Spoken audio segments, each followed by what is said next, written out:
મહત્વના સમાચાર સામે આવી રહ્યા છે, જ્યાં મારામારીનો આરોપ લગાવવામાં આવ્યો હોવાનું આક્ષેપ કરવામાં આવ્યો છે।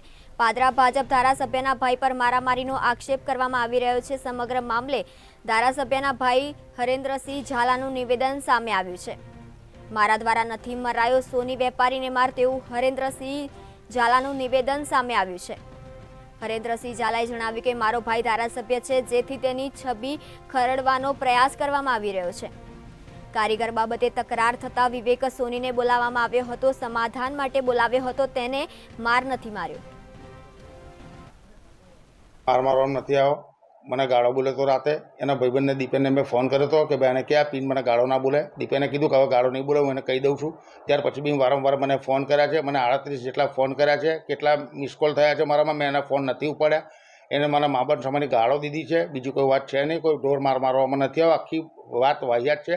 મારો નાનો ભાઈ ધારાસભ્ય છે, એને બદનામ ચૈતન્યસિંહ ઝાલાને બદનામ કરવા માટે થઈને આખું ષડયંત્ર છે, અને આ ષડયંત્રની પાછળ કોઈનો દોરી સંચારો એવું મને લાગી રહ્યું છે।